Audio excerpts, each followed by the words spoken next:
Geez, how many definitions of courage are there? You've reached Talking with Dr. Terry, 180 Seconds to a Better You, message number 131. I'm Dr. Terry Wurzbacher, and this call goes out to Rich Ruffalo, who has the courage of a lion. There are a lot of definitions of courage, but I like this one the best. Courage is not the absence of fear, but rather the judgment that something else is more important than fear.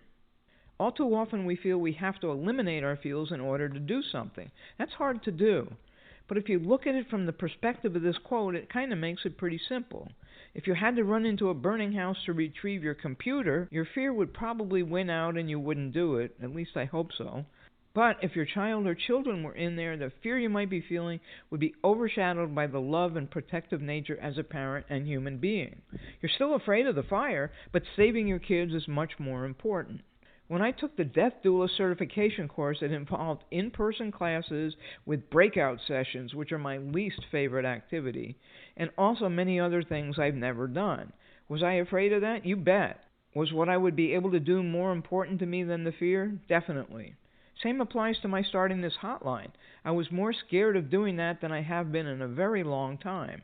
But my desire to do it and teach again was more important than the fear. It still took me a long time to get it started, but it was that the value overshadowed the fear that helped me get going. What are some of your fears? Do you ever write them down? Maybe make a quick list of the things you fear the most. Can you come up with something that is more important than that fear that might just make you do it anyway? Go to the extremes if you have to. It helps to think of times in the past when you did something you didn't really want to, but you found something that helped you overcome it. Maybe it was asking someone out on a date. Maybe it was saying yes to a request to do public speaking. Maybe it was deciding to coach your child's softball or soccer team. I can't tell you how scared I was to try my walk across the United States. But honoring veterans and seeing the country I served outweighed that fear by a very great margin, so I did it. Try looking at some of your fears like this and see how much courage you can develop. Let me know your thoughts after the beep.